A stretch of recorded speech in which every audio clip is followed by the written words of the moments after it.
Por que Deus mandou matar? Eu vou começar já pela polêmica. Vamos já analisar alguns textos bíblicos que deixariam muita gente da igreja em situação embaraçosa caso fossem apresentados por alguém num estudo bíblico, em alguma coisa assim. Olha, por exemplo, essa ordem a respeito das guerras que tinham sob o comando de Josué. E tudo quanto havia na cidade destruíram totalmente ao fio da espada. Desde o homem até a mulher, desde o menino até ao velho, e até ao boi e gado miúdo e aos jumentos, Josué 6:21. Olha esse outro texto. 12.000 homens e mulheres caíram mortos naquele dia. Era toda a população de Ai. Tudo o que o Senhor tinha ordenado ao seu servo Moisés, Moisés ordenou a Josué e Josué obedeceu, sem deixar de cumprir nada de tudo o que o Senhor tinha ordenado. Josué 11, verso 15. Nós temos dois problemas sérios aqui. O primeiro é a descrição da violência sem medida, 12.000 pessoas mortas. E o segundo, aparentemente foi feito em nome de Deus. Abra a Bíblia comigo em Deuteronômio, capítulo 20, versículos 11 a 18. Quando eu leio a Bíblia, se eu ler a Bíblia na versão dos cananeus, parece que a história é a mesma. Os cananeus estavam felizes lá na terra deles, chegou um monte de hebreus, tomou a terra deles, em nome do Deus deles, matou, escravizou, pegou as mulheres, e eu ainda tenho que adorar esse Deus? Como eu posso acreditar que Deus é amor com tais relatos no Antigo Testamento? Bom, até aqui foi a introdução. É o problema. Estão preparados para estudarmos isso? E se eu achar que vocês estão cansados e resolver a gente fazer oração e terminar a palestra agora? Temos um caso aqui para decidir, né? Como entender tudo isso? Qual a imagem de Deus que eu posso tirar? Será que Deus seria apenas um déspota, um tirano? Será que Deus estaria mais parecido com os guerrilheiros do Estado Islâmico do que com a figura do Jesus que nós pregamos na igreja? Há vários livros que já trataram disso, alguns dos que eu já li, cada um tem a sua proposta. A Ilusão de Josué, É Deus um Monstro Moral, de Paul Copan, o outro de Douglas Cole. Você tem Realmente Deus Cometeu um Genocídio, que também é do Paul Copan, e A Guerra Santa e a Bíblia. Esse é um livro mais técnico. Eu não posso colocar para vocês a minha maneira de ler esse problema, de dar uma resposta para ele, sem primeiro fazer com vocês um passeio, um estudo sobre o que é cultura e como funciona a cabeça de uma pessoa dentro de uma cultura diferente da minha. Se eu não entender a cabeça das pessoas que viveram naquele período da Bíblia, eu não poderia entender o comportamento que eles tiveram. Então, começando, o que é cultura? Você sabe que Nietzsche dizia que nada aprisiona mais o homem do que as suas convicções. É verdade, nada aprisiona mais o homem do que as suas convicções. E muitas de nossas convicções são formadas pela cultura na qual nós vivemos. O que é uma cultura? A definição mais genérica foi aquela dada por Edward Tylor, que cultura é todo aquele complexo que inclui o conhecimento, as crenças, a arte, a moral, a lei, os costumes e todos os outros hábitos e aptidões adquiridos pelo homem como membro da sociedade. Então você também tem isso, que você tem uma cultura. E os valores da cultura? Às vezes nós temos um problema sério, principalmente quem viaja pouco, isso aqui não é nada pejorativo que eu estou falando, mas de achar que o mundo é completamente brasileiro, se possível adventista e paulistano. O mundo é diferente. E não tem coisa melhor para você relativizar um pouco a sua cultura do que viajar para outros países. Coisas que aqui são óbvias, quando você vai em outro lugar, não é. Então eu vou dar alguns exemplos para vocês. Apenas alguns exemplos. E antes que você critique essas culturas, saiba que se você nascesse lá, talvez você também pensaria assim. A tribo Dani, que fica no oeste de Papua Nova Guiné, tem um costume em que as mulheres viúvas cortam os dedos das mãos para demonstrar a dor da perda do marido. A cada ano ela vai cortando um dedo, ou um pedaço do dedo, e elas cortam, e elas gostam de exibir a mão cortada para dizer: eu sinto a falta do meu marido. Em Portugal eu vi muitas viúvas que usam lenço o resto da vida. Antigamente as mulheres vestiam de preto. É uma cultura. Para eles, isso aqui é tão sério quanto para você alimentar uma criança. Os Yanomamis, aqui do Brasil, cremam os seus mortos, misturam a cinza do morto com água e bebem. Porque assim eles acreditam estar nutrindo-se do espírito do morto e o morto vai ficar para sempre com eles. Na África subsaariana, mulheres acima do peso são consideradas fisicamente as mais atraentes. E existe algum setor ali que, quando as meninas são preparadas para serem misses, a mãe começa a engordar as meninas com leite de búfala. Elas tomam, búfala e os outros animais lá, elas ficam comendo todas as horas. E na hora de aprender a desfilar, elas amarram pedras na cintura para andar bem assim, caída, porque o chique, o atraente para o homem é que a mulher ande imitando o andar de um elefante. Estão vendo que até a questão de beleza, de estética é relativa. A tribo Tapirapé, de Mato Grosso, tem um outro costume dantesco, e isso ainda acontece nos nossos dias. São casos e costumes registrados pela SINAI e tem um problema ético aí sério, até que ponto as leis brasileiras valem para as tribos indígenas que estão isoladas. Porque nesse caso aqui, a mulher, quando está em idade fértil, eles não têm muita noção de casamento, mas a mulher em idade fértil tem que se relacionar com a maior quantidade de homens possível da aldeia. Quando ela está fértil, ela tem relação sexual com vários homens ao mesmo tempo, porque na cultura deles, no código de valores deles, quanto mais homens estiverem fecundando a mulher, o filho dela vai nascer mais forte, mais robusto, porque ele vai pegar a característica de cada um daqueles guerreiros ali, e todos se sentem responsáveis pais da criança. A criança fica filha da tribo e não filha de apenas um homem. Na cultura deles, o conceito que nós temos de família é um conceito, como eu diria para vocês, é um conceito egoísta, porque você tem obrigação com o seu filho.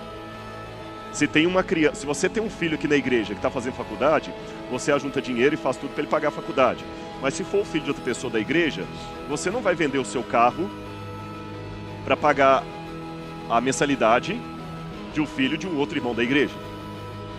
E para eles lá, o filho é filho de todo mundo. Por isso ela se relaciona com mais. Agora tem um detalhe curioso. Ela tem até 3 filhos. Quando ela tem o 4º filho, a criança é morta. Algumas tribos do Tibete têm o costume de cumprimentar mostrando a língua. Aquele sujeito está te cumprimentando. É uma forma de falar olá.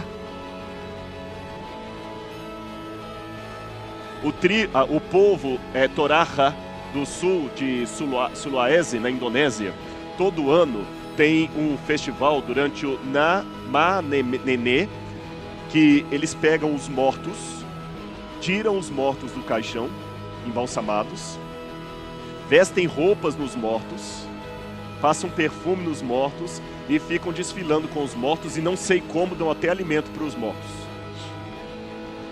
Cada um vai lá, imagina que cena dantesca, ali são cadáveres, aquele homem de terno ali é um cadáver, ali também é um cadáver de azul. Eles pegam os mortos, criança assiste durante o dia e passeiam com os mortos e conversam e fazem um banquete, depois enterram de novo. Durante um ano vão fazendo isso, os mortos são mumificados por essa razão. Na Índia, é o respeito pela vaca, né? Você tem crianças morrendo de fome.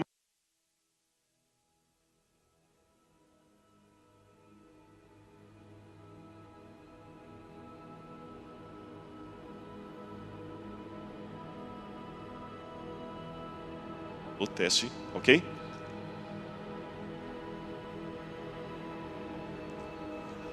Isso é uma cultura que eu não estou entendendo. Aqui assim, tirar mais?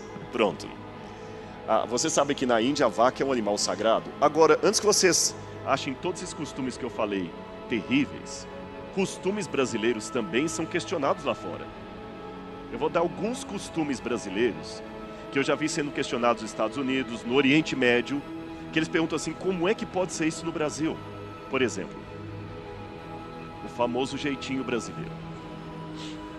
O europeu não entende por que a gente faz isso. Se não pode, não pode. Se não pode, não pode. Acho que ele veio aqui, tem alguma coisa com o microfone. Esse aqui tá funcionando. Ah, não precisa mais, tá bom. É bom saber a cultura, né? Olha bem, esse negócio do jeitinho, a gente faz gambiarra demais. Eles não entendem. Aqui no Brasil, você sabe, até pela condição financeira, a igreja não está nem terminada, o pessoal já está entrando. Na América é inimaginável. Como é que você coloca o pessoal dentro da igreja se a igreja está terminada e se cair, se desabar? Opa. Outra coisa também do jeitinho brasileiro que eles não entendem. A nossa maneira de driblar as leis para ter benefício. Passar debaixo da catraca para não pagar. Na Europa, muitos ônibus não tem nem cobrador, nem no metrô. O governo confia que você vai pagar. Uma vez eu vi um inglês lá que estava trabalhando com um brasileiro e ele estava no seguro-desemprego. E o brasileiro começa amanhã e falou, não posso, porque ainda tem mais um mês de seguro-desemprego para receber. Eu falei, rapaz, você começa comigo, não posso. Mas por que você não pode? Porque eu estou recebendo o seguro da rainha. Aí ele falou assim, mas quem vai saber? Ele falou, eu sei.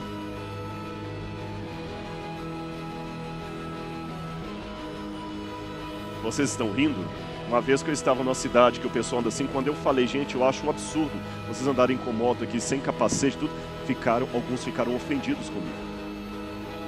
Mas o europeu não entende isso. Se a lei fala que não é para andar, por que vocês estão andando e por que a polícia não faz nada? Vocês estão notando que algumas coisas na nossa cultura a gente não assusta porque acostumou com aquilo? Quando o erro se torna sistêmico e não é fácil tirar. Outra coisa que eles não entendem é o nosso uso de talher, porque na Índia, por exemplo, nos países do Oriente Médio, eles costumam comer com a mão.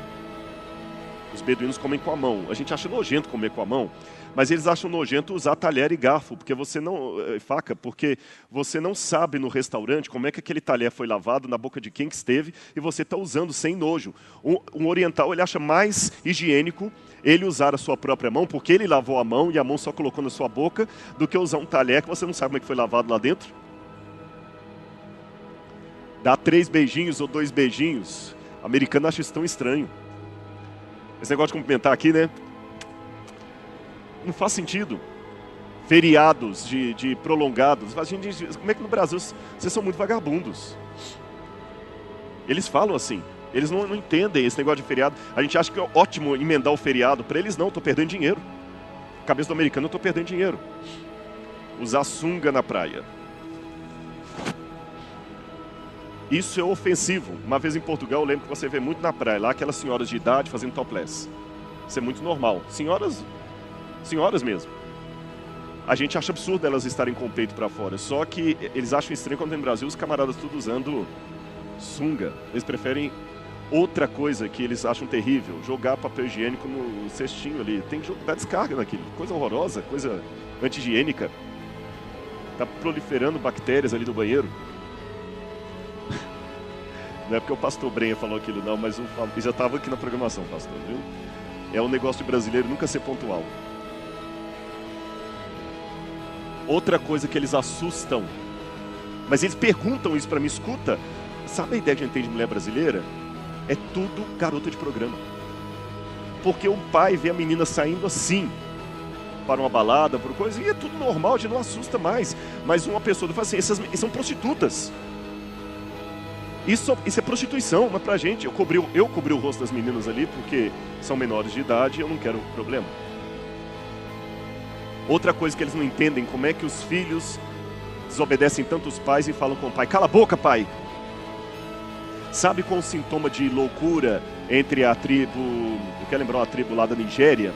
Para eles loucura é querer ficar sozinho e começar a gritar com os mais velhos. Eu estou dando exemplos para vocês de coisas que também nós temos na nossa cultura e que chocam pessoas de outra cultura.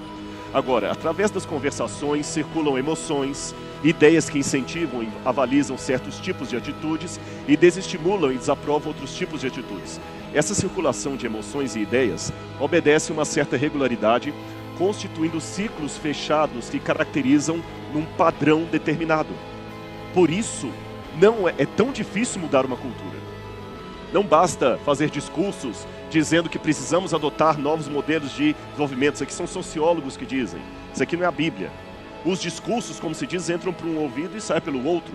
Se as circularidades inerentes às conversações predominantes numa determinada coletividade não se alteram, a estrutura e a dinâmica dessa coletividade não podem mudar por mais que alguém queira impor a mudança, mesmo os chefes mais poderosos. Quem diz isto? Estudiosos do comportamento humano, sociólogos. Você não muda uma cultura assim da noite para o dia. Nessa cidade que eu falei lá do Brasil, não vai ser de hoje para amanhã que eu vou obrigar todo mundo a usar capacete. As mudanças não são tão rápidas como nós gostaríamos. É que a gente vive na época do iPhone, e a gente pensa que todas as mudanças são como o iPhone 3, 4, 5, 5S, 6, 6S e assim por diante. Na sociedade, as mudanças são mais lentas. Eu, aparentemente, falei com vocês que ia estar dando a impressão de estar fugindo do assunto, mas não estou. Eu precisava conscientizá-los, primeiro, do que é cultura e como uma cultura pode ser bizarra aos olhos de outra, inclusive a nossa. E como não é fácil mudar a cultura. Se eu impuser algumas coisas aqui, mesmo vocês admitindo que aquilo é o ideal, dificilmente vai mudar. Você fala assim, gente, a partir de hoje ninguém mais tome refrigerante aqui. Não vai mudar tão fácil assim. Agora, como é que funciona a cabeça de um radical? Essa é uma foto real, tirada de um líder do Estado Islâmico treinando crianças para a guerra. Vocês sabem que há pouco tempo descobriram que eu vou precisar desse elemento quando eu falar dos cananitas. A principal arma do Estado Islâmico não são as bombas, mas a propaganda. A propaganda. Sabe qual que é o soldado islâmico mais valorizado pelo Estado Islâmico? O cinegrafista. Cinegrafista. Ele ganha muito dinheiro e, além de ganhar muito dinheiro para ser cinegrafista, ganha muitos privilégios. Eles têm mais de 1000 cinegrafistas de todo lugar. Alguns são obrigados, ganham dinheiro, mas são obrigados. Por quê? Eles querem os melhores, que eles fazem verdadeiros documentários do treinamento, como se fosse documentário da National Geographic ou da Discovery Channel. E eles colocam esses documentários na internet e isso atrai jovens. A propaganda é a pior coisa que tem. Eles atraem pessoas, até crianças. Eles ensinam crianças a degolar ursinho de pelúcia e gato para ensinar. Esse aqui é o infiel. Os cinegrafistas têm que filmar execuções. E a cabeça desse povo é assim que funciona. Eu vou poupar a nacionalidade dessa senhorita por questão de ética. Só vou falar que ela é de um dos países da América da janela 1040. Hatun Siruk. Ela fugiu do seu país porque ela foi obrigada a casar com 16 anos com um primo quase 30 anos mais velho que ela. Ela não gostava dele. Ela fugiu para a Alemanha e na Alemanha ela conheceu um outro homem e casou com ele. E teve filho com ele. A família ficou no encalço dela.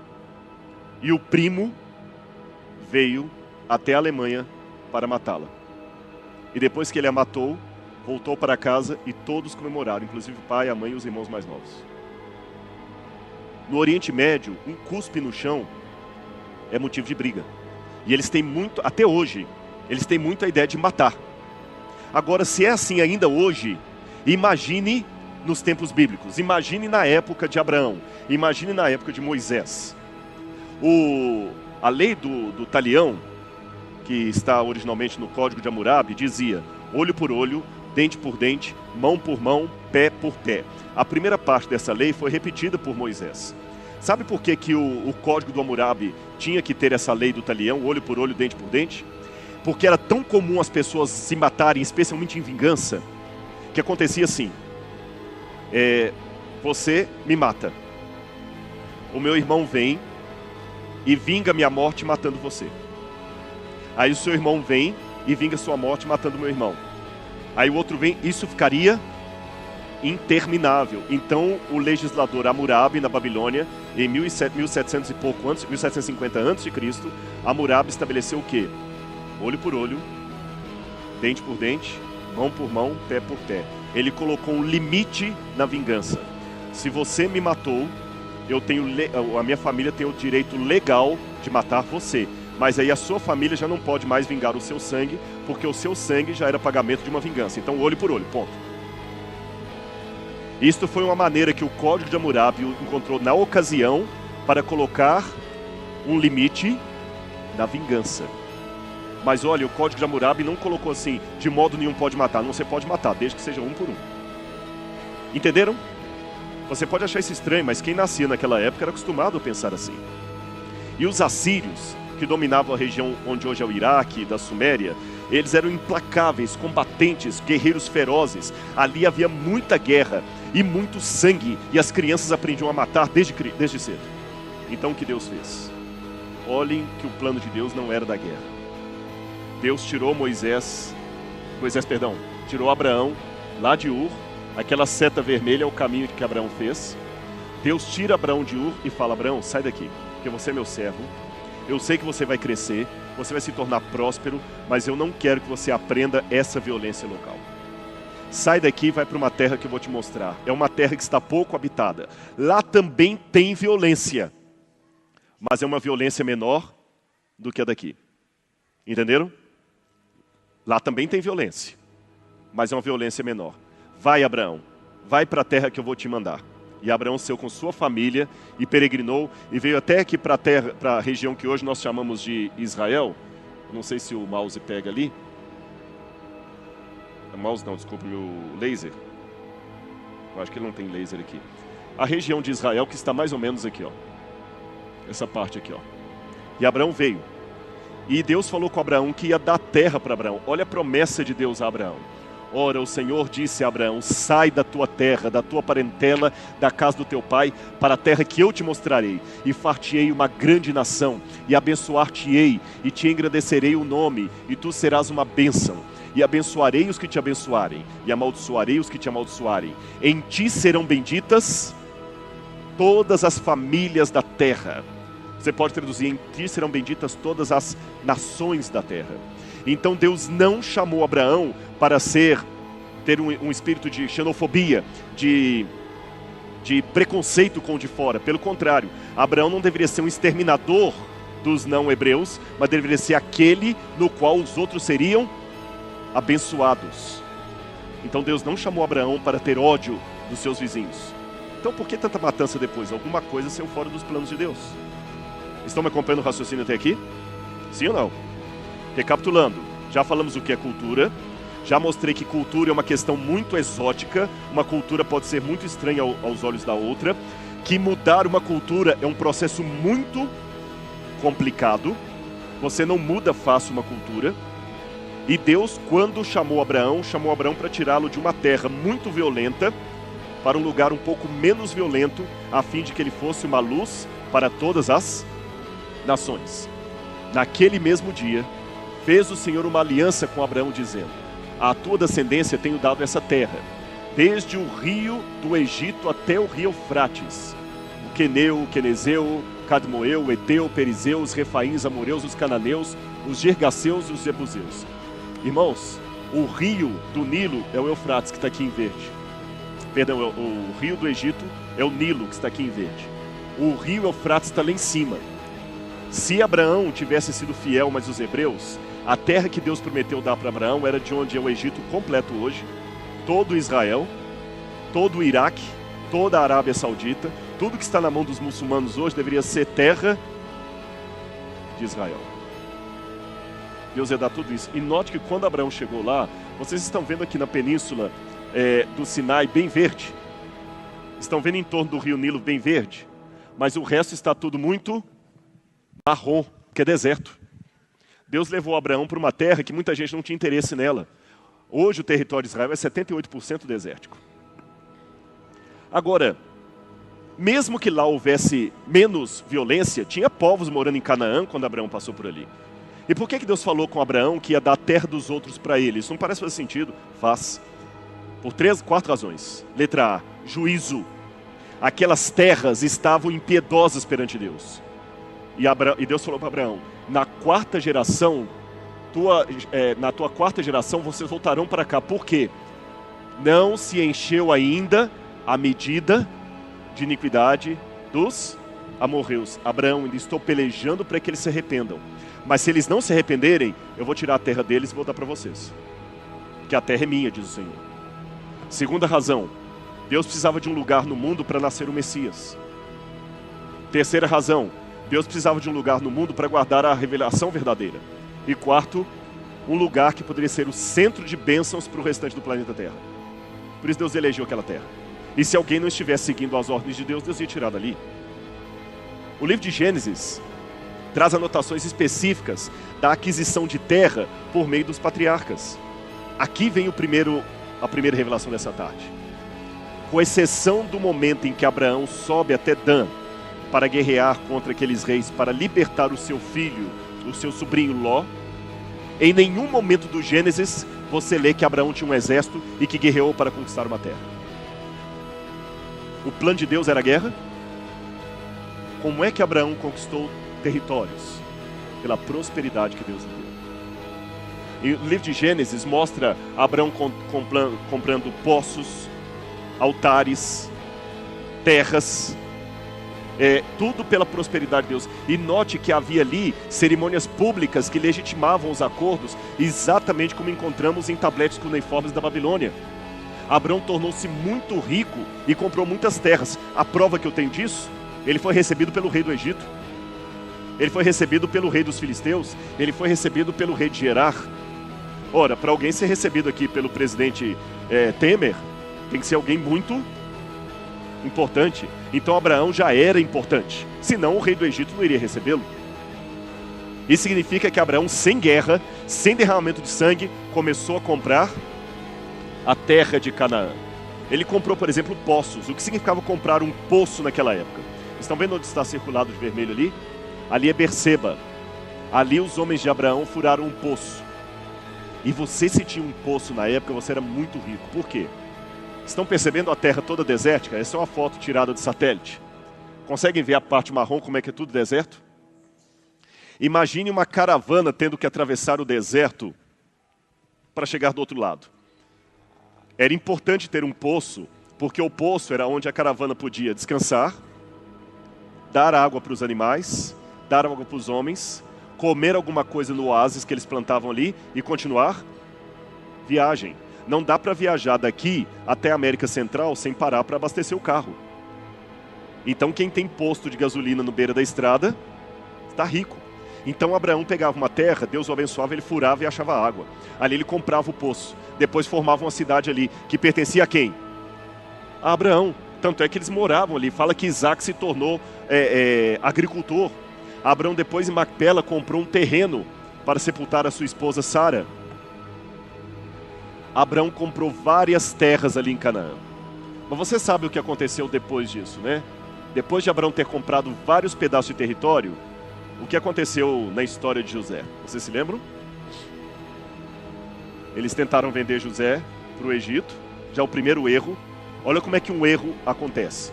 O ódio dos irmãos fizeram com que José fosse para o Egito. Deus queria que José fosse para o Egito? Não, não queria. Deus queria que José passasse o aperto que ele passou? Não, não queria. Mas uma vez que coisas que Deus não quer acontecem, Deus tira dali uma bênção. Há muitas crianças que nascem de uma relação sexual não desejada por Deus. E Deus transforma aquela criança numa bênção. Algo que não foi desejado foi transformado por Deus. Você pode não ter sido desejado, mas você foi transformado. Por isso você é uma bênção. Mesmo que a sua vinda ao mundo foi um acidente. Amém? Deus não queria que o filho dele, José, passasse pelo que passou lá no Egito. Mas uma vez que os irmãos de José, por causa do pecado, olha bem, José pagou o preço pelo pecado dos irmãos dele, pelo ódio e a inveja dos irmãos. José vai para o Egito. Como consequência, o que aconteceu depois que José se torna segundo depois de Faraó no Egito? A família toda se muda para onde? Para o Egito. E quando a família de Jacó desce para o Egito, começam a morar no Egito, e o que acontece com a terra de Canaã? Se você para de visitar sempre a empresa, deixa na mão de outros, qual o dia que você chega lá e o que acontece? Alguém te passa a perna. O povo de Israel cresce no Egito, não era o plano de Deus. e quando eles se tornam uma imensa população de pessoas no Egito, Deus quer tirá-los do Egito para eles voltarem para a terra que legalmente era dos patriarcas. Legalmente era dos patriarcas. Abraão tinha comprado essas terras, ele tinha escritura daquilo. Abraão não roubou nem Isaac, nem Jacó, era terra deles. Israel não voltou para Canaã como os europeus chegaram na América, praticando genocídio e devastando o território dos outros. Israel voltou para pegar as porções de terra que eram deles. Só que quando eles chegaram lá, aqueles povos estavam mais fortes e mais violentos. E o que acontece? Deus fala, mata. Mas espera aí, Rodrigo, de novo aí, até aí eu acompanhei seu raciocínio, questão cultural. Se o povo matasse por causa da cultura deles, eu não entenderia, mas a Bíblia fala que Deus mandou matar. Então quer dizer que Deus está preso à cultura também? A primeira coisa que tem que entender é o seguinte: Deus não está preso à cultura, mas como eu estou, Deus tem que falar na minha linguagem. Eu dou um exemplo pela igreja. Eu fico imaginando se alguns adventistas dos anos 1920 ressuscitassem hoje e vissem muitas das irmãs cortando o cabelo. Eu imagino se eles vissem pastor não usando gravata na igreja. Naquela época, aqueles irmãos entendiam que uma mulher usar uma calça comprida e cortar o cabelo era uma abominação.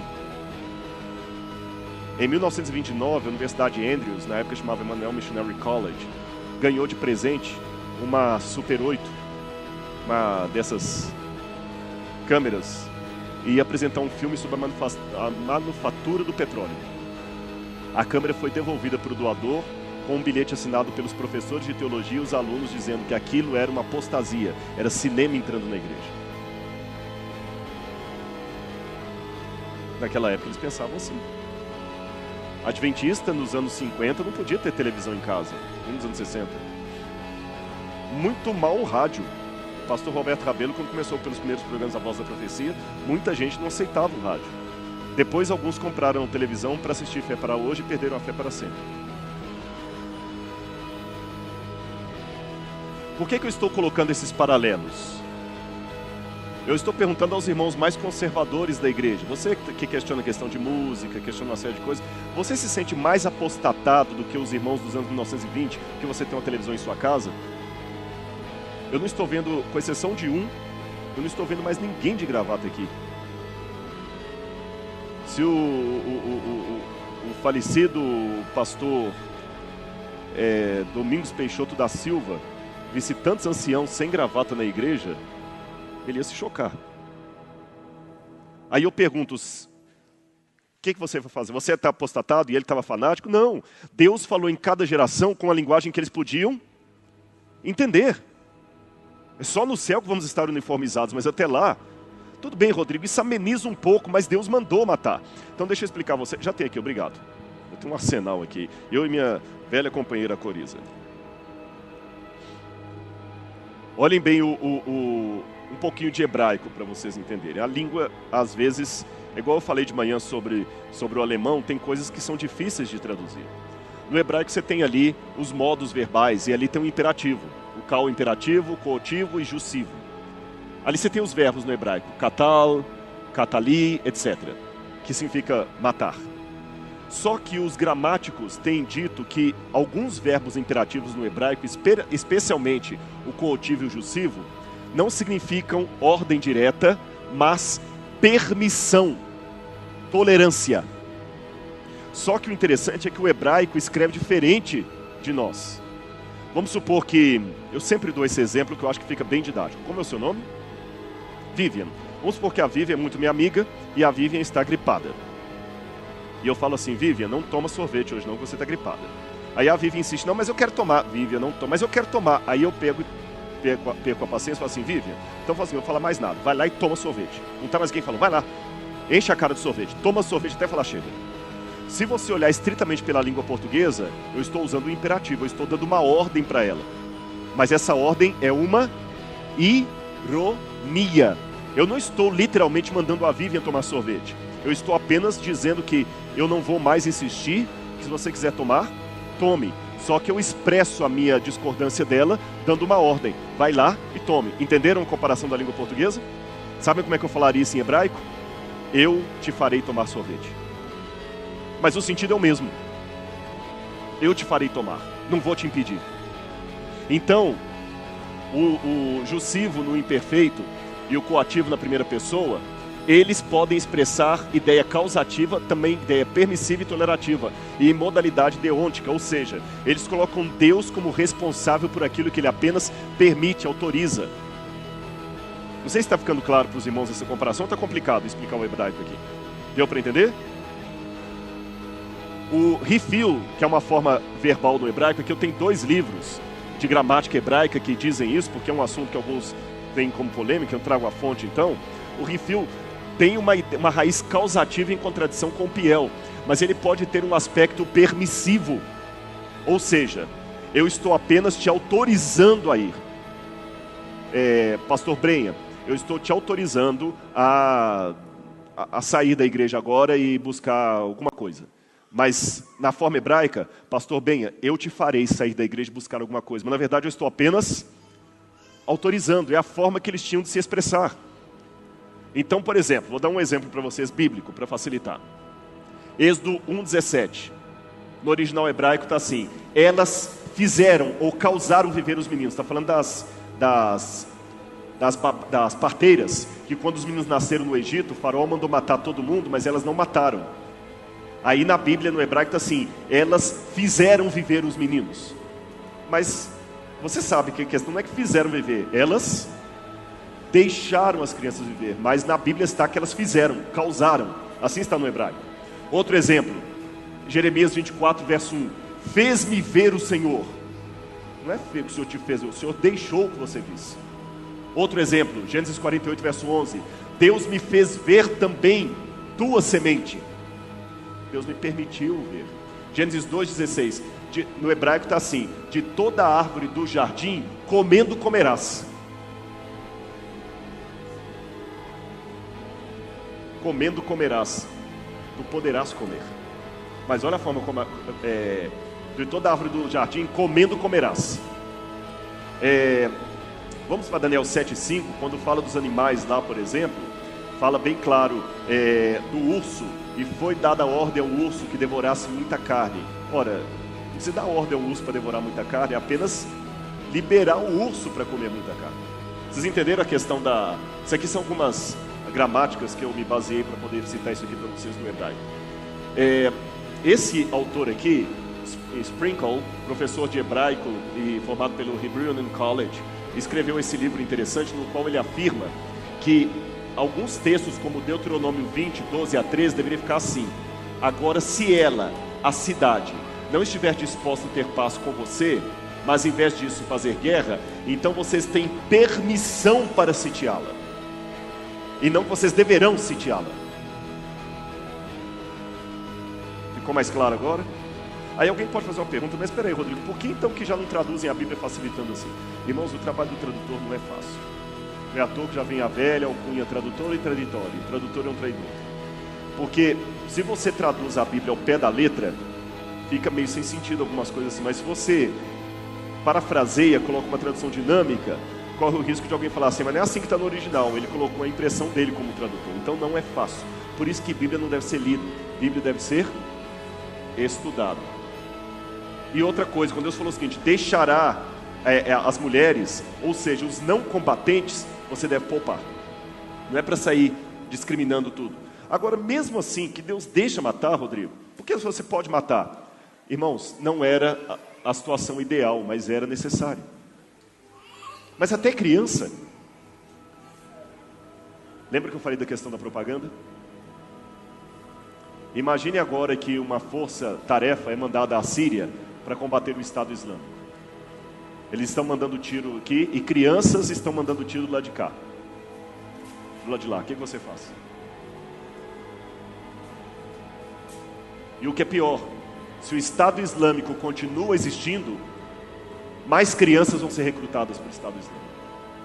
Como é que Bin Laden foi resolver o problema de Bin Laden? Teve que uma força lá e dar cabo.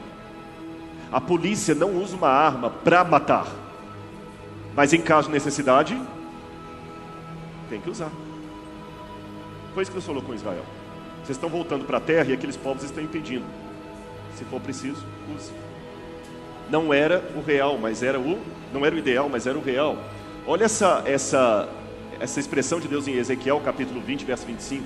Também lhes dei estatutos que não eram bons. Deus reconhece isso. E ordenanças pelas quais não poderiam viver. E os deixei contaminar-se com seus próprios dons, nos quais faziam passar pelo fogo todos os que abrem a madre para assolar, a fim de que soubessem que eu sou o Senhor.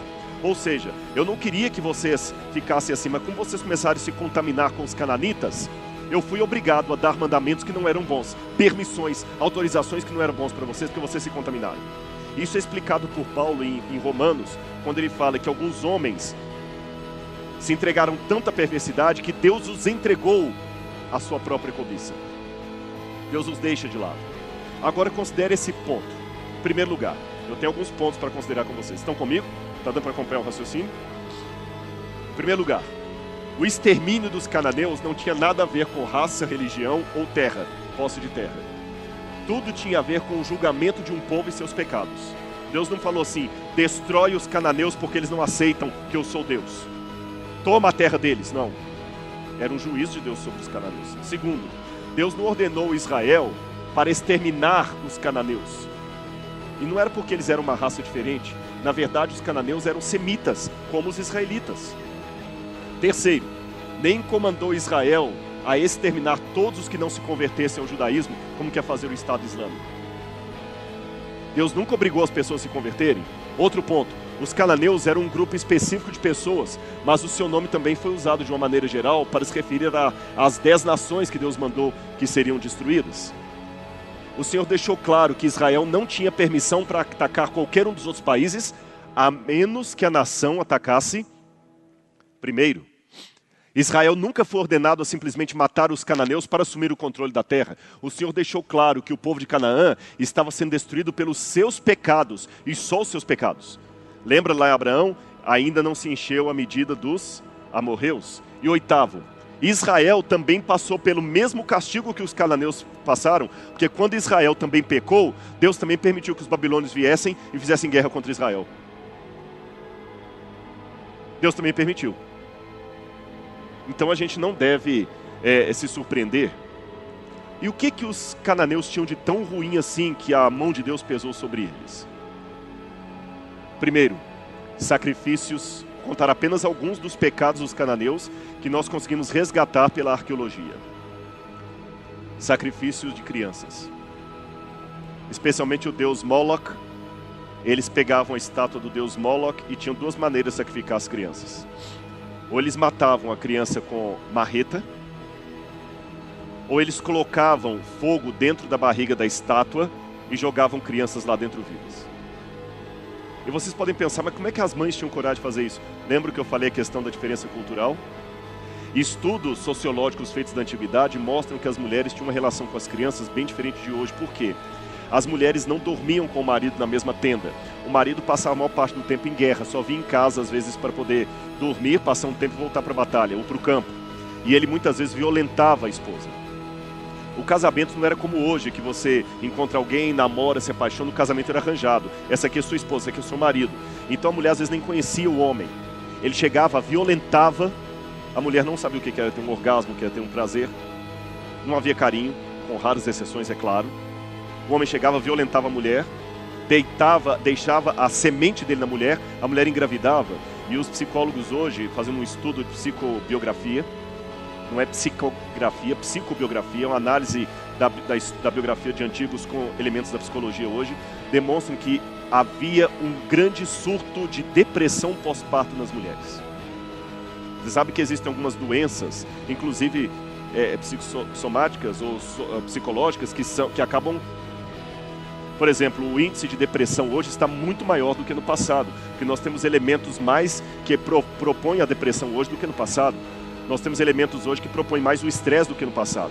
Então, como assim hoje há muito mais pessoas estressadas do que no passado, na época havia muito maior número de mulheres com depressão pós-parto. E o que acontece com a mulher quando tem depressão pós-parto? Não tem apego à criança. A prática de infanticídio era uma coisa acima do aceitável. Até já não é aceitável, mas imagina a grande prática. Aquele povo tinha a morte de bebês recém-nascidos como uma coisa natural. As leis hititas afirmam assim, eu vou ler esse tablete cuneiforme aqui com a lei hitita. Se alguém tem relações sexuais com um porco ou um cão, ele morrerá. Mas se um homem tem relações sexuais com um cavalo ou uma mula, não haverá punição. Ou seja, o bestialismo era praticado e até tolerado com sanção de lei. O incesto também era tolerado. O homem podia ter relação sexual com a mãe, com a irmã. Isso se tornava uma prática comum. Não deve ser nenhuma surpresa que o bestialismo ocorresse entre os cananeus, uma vez que até os seus deuses o praticavam. O poema épico cananeu O Ciclo de Baal diz assim: mais poderoso Baal ouve. Ele faz amor com uma novilha no interior e com a vaca no campo do reino da morte. Ela concebeu e deu à luz a um menino. Nenhum texto dos textos da antiguidade do Oriente Médio condena a homossexualidade. E antes que alguém pegue esse texto aí e queira colocar um processo em mim, ele está praticando homofobia. Por favor, não seja tão simplório. Tá certo? Eu só quero que você pense uma coisa.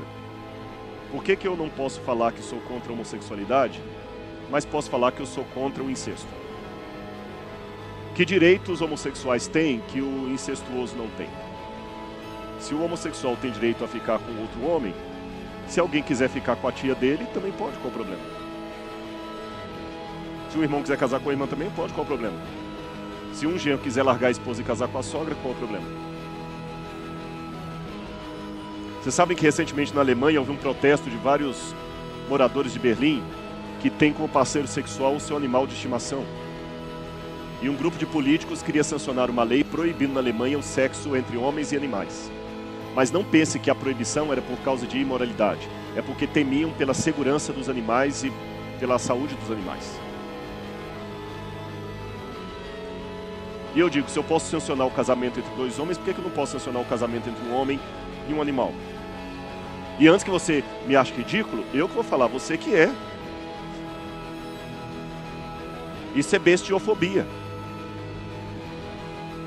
Incestofobia. E o que dirá da pedofilia? Ah, quer dizer que você acha que pode pegar uma criança? Não, mas se um cara quiser pegar uma menina de 12 anos. Uma menina de 12 anos, ela acha que sabe o que quer. Se uma menina de 12 anos quer casar com um cara de 50, qual é o problema? Não desculpem, se for para ser liberal, vão ser liberal com tudo. Dostoiévski dizia, se Deus não existe, tudo é permitido. Eu estou disposto a rasgar a Bíblia e considerar o que ela diz. Mas se você não tiver outra lei para colocar no lugar, eu vou ser o mais liberal dos liberais. Porque eu digo que algumas coisas são erradas, porque a palavra de Deus assim o diz. Mas se a palavra de Deus não serve de argumento, e tudo que se fala a relação da homossexualidade, eu posso falar a respeito dessa. Ah, mas uma vez eu vi numa revista que falou assim, a natureza tem relações homossexuais. A gente vê leão se relacionando com leão, já mostrou, então é uma coisa natural. Sim, a natureza também mostra o cachorro fazendo sexo com a mãe dele, nem por isso eu vou achar que isso é normal.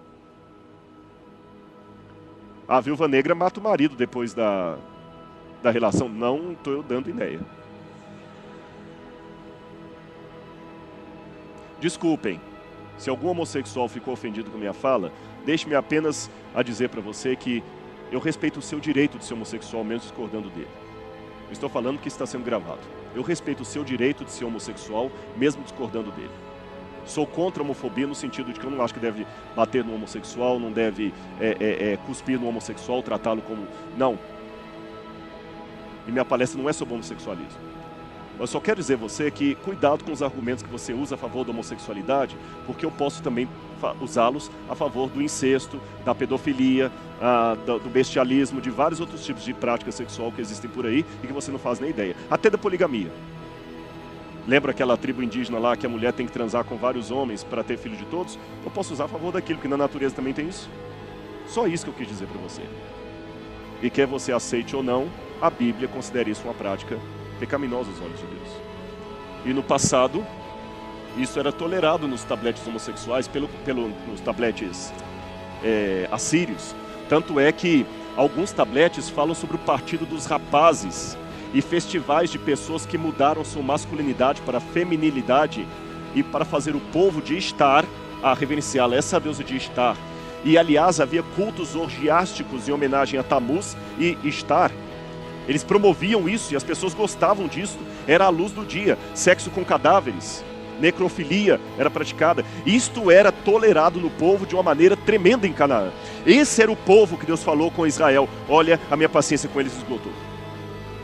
Aliás, Albright, que era um humanista, arqueólogo, príncipe dos assiriologistas, Albright falou o seguinte: foi uma sorte para o futuro do monoteísmo que os israelitas da conquista eram um povo selvagem, dotado de energia primitiva e vontade implacável de existir, uma vez que a dizimação resultante dos cananeus impediu a fusão completa das duas culturas, o que quase inevitavelmente teria extinguido normas de Javé a um ponto onde a recuperação seria impossível. E no outro ponto, Albright chega a dizer que Israel fez um favor ao mundo destruindo aqueles povos, porque se eles continuassem vivos até hoje, a violência do mundo seria muito pior do que é. Eu não sou a favor da violência, mas eu também não acho que a gente deve vencer o Estado Islâmico apenas mandando flores para eles e folheto. Se um camarada aparece num lugar cheio de bomba, o que você vai fazer? É puxar o gatilho. Se você não fizer isso, outras pessoas vão junto. E aí? É um dilema ético interessante. E contra quem Deus permitiu as primeiras batalhas? Aqui vem um outro ponto. Então eu já falei que a linguagem bíblica é permissiva. Deus permitiu. Não era o ideal de Deus. Falei com vocês também que eles não estavam praticando um genocídio, nem uma expropriação da terra dos cananeus, mas eles estavam voltando para pegar o que era deles. E aqui vem uma novidade. Aqui estão as conquistas de Josué. Ele vem primeiro e ataca Jericó, depois Ai, Hatzor e assim por diante. O que acontece, irmãos, quando a gente estuda a literatura da época, especialmente ali do século XIV a.C., período do Novo Império Egito, ou final da Idade do Bronze, início da Idade do Ferro, quase, é que o Egito, estão vendo o Egito em verde ali? O Egito, na época da 18ª dinastia, justamente o período em que Israel vai largar ali, o Egito domina as terras de Canaã. Estão vendo o verde seguindo até lá em cima? Tudo domínio de Faraó. Mas como é que o Egito conquistava aquelas terras? Para um egípcio, era motivo de grande desgraça morrer longe das terras do Nilo. Ele não queria morrer longe do Nilo. Então como eles faziam? Eles colocavam postos militares ali e falavam com os postos militares: se vocês precisarem de ajuda, mandem uma carta para Faraó, que eu vou mandar um exército para salvar você. Mas eu quero que você pague tributos a Faraó. Assim que essas terras ficavam na mão do Egito. E o Egito então tinha vários centros administrativos ali, como Gaza, Jope, Meguido, Bet-Shean. Jericó, na minha opinião, não era uma cidade como São Paulo, Rio de Janeiro, Arthur Nogueira, Engenheiro Coelho.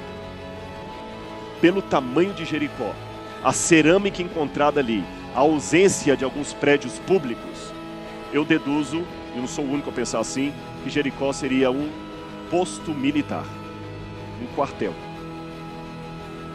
Não uma cidade. Um posto militar. Por que um posto militar? Lembra que eu falei que havia vários postos militares? Então tem um posto aqui, outro lá, outro lá. Se é que ele precisa de guerra, esse aqui manda o exército para ajudar o outro. E os postos militares se comunicavam por fumaça ou batedores. Oi? Do Egito. Porque lembra que eu falei que o Egito controlava as terras lá, mas deixava postos militares. Em Jericó eles encontraram escaravelhos egípcios, mostrando que tinha gente do Egito ali. Entenderam? Igual um soldado vai servir fora. As terras eram do Egito. Aí, e Raabe? O que era a prostituição de Raabe?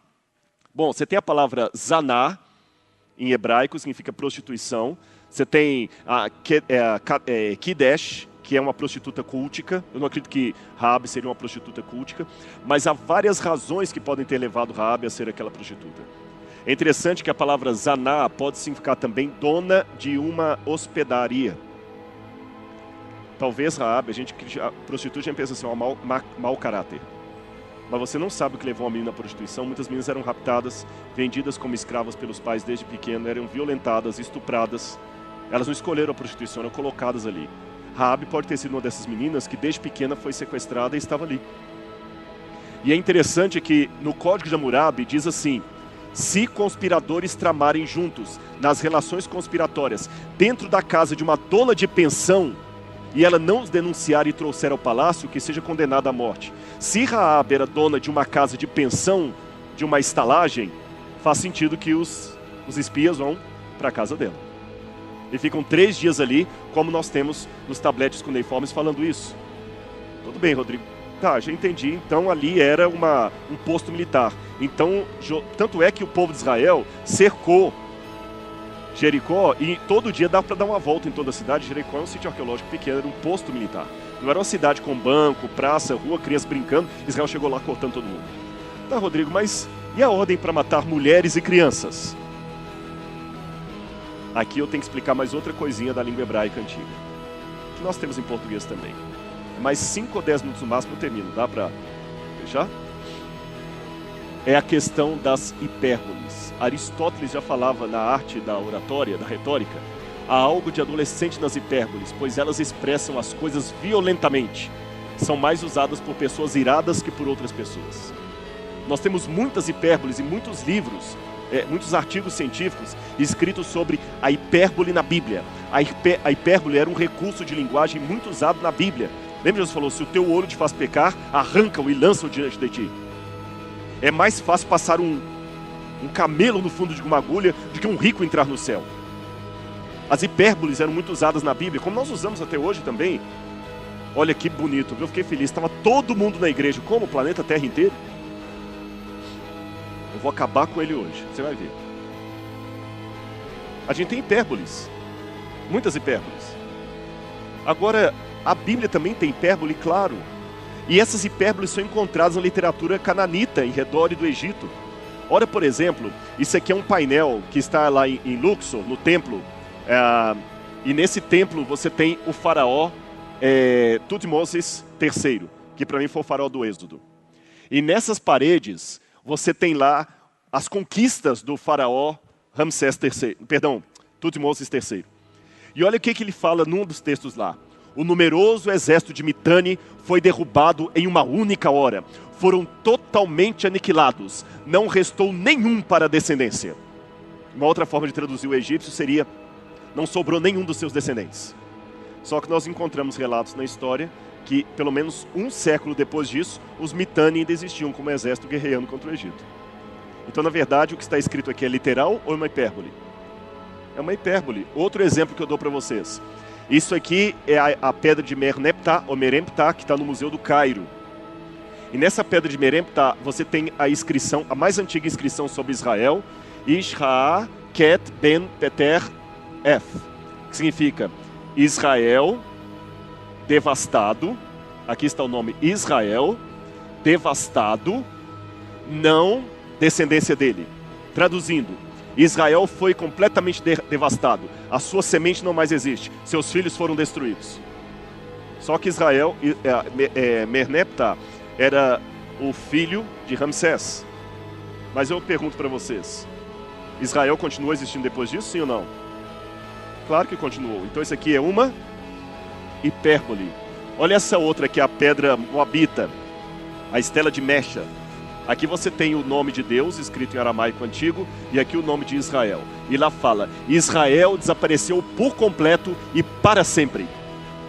E na linha 17 tem a palavra herem, que quer dizer destruir ou banir, expulsar.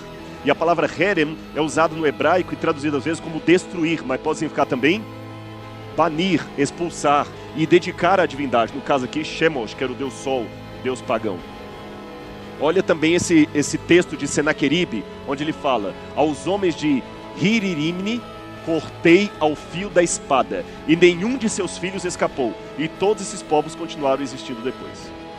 Aí quando eu vou para a Bíblia, eu vejo também, naquela época, Josué eliminou os Enaquins dos montes de Hebron e Debir, e de Anab, e de todos os montes de Judá. Josué exterminou-os completamente, assim como suas cidades. Assim, pois, nenhum dos descendentes de Enac foi deixado vivo sobre todo o território israelita. Somente em Gaza, em Gat e em Asdod é que alguns puderam viver. Só que quando a gente vai para Josué capítulo 14, agora, pois, dá-me esse monte que o Senhor me falou naquele dia. Pois naquele dia tu ouvistes que ali estavam os anaquins, os grandes cidades. Porventura o Senhor será comigo para os expulsar. Mas se Josué tinha destruído completamente, como é que lá na frente ele pede, Senhor, dá-me um monte para os expulsar, se eles tinham sido destruídos? Aquela linguagem é uma hipérbole. Outra mais, também feriu Josué toda a terra das montanhas, o sul, as campinas, tudo que tinha fôlego destruiu como ordenara o Senhor. Quando chega no capítulo 23, porque se algum modo vos desviardes e vos apegardes aos restantes dessas nações que ainda ficou entre vós, então não tinha destruído todo mundo. Agora o 1 Samuel, o texto complexo para a gente lá, ó. E feriu Saul aos amalequitas, tomou vivo Agag, rei dos amalequitas, porém todo o povo destruiu ao fio da espada, quando Deus mandou destruir crianças de peito. E subia Davi com seus homens e davam sobre os amalequitas. Os amalequitas já tinham invadido o sul. Se Saul tinha matado todos os amalequitas, inclusive mulheres e crianças, não era para Davi encontrá-lo, porque ali parece que ele só poupou o rei. Então quando Deus diz, vai, fere crianças de peito, mulheres, é uma hipérbole. Não era literalmente para eles matarem as crianças de peito e todo mundo. Hoje eu acabo com você. Isso é uma hipérbole, ninguém vai agora me algemar por causa disso. Ficou claro para os irmãos? Então, resumindo o que nós fizemos, não era o ideal de Deus, não foi genocídio, e eles tiveram que matar para se defender. E aqueles povos já estavam completamente animalescos no seu trato. Se Israel não pegasse em armas para se defender, ora, todos nós oramos e cremos em Deus, mesmo assim você coloca alarme aqui na igreja. E eu sei que tem uns camaradas vigiando os carros aí fora. Eu confio em Deus, mas nem por isso eu vou sair aí num banco se não tiver um cara lá armado para me defender. Então Israel teve que pegar em armas para se defender. E Deus aproveitou e executou o juízo dele sobre nações que eram totalmente perversas. Mas para terminar, mas e o mandamento não matarás? Esse mandamento infelizmente está muito mal traduzido. Lembra que eu falei do verbo katal, que é matar? Katal é matar de um modo geral, matar uma aranha, uma barata, mas no mandamento não aparece lo katal, não matarás. Ali aparece lo tiratzi, que significa tiratzihar, que significa não assassinarás. Tiratzihar, não assassinarás. Assassinar e matar não são sinônimos perfeitos. Você não tem como assassinar sem matar, mas você tem como matar sem assassinar. Se eu matar uma praga no campo, eu não estou assassinando a praga. Se eu matar uma formiga, eu não estou assassinando. Você não pode assassinar sem matar, mas você pode matar sem assassinar. E o que é assassinar? Assassinar é tirar a vida traiçoeiramente de um ser humano, homicídio, crime premeditado. Isso aqui é assassinar. Isso é assassinar. Então Deus não falou que você não pode matar em legítima defesa.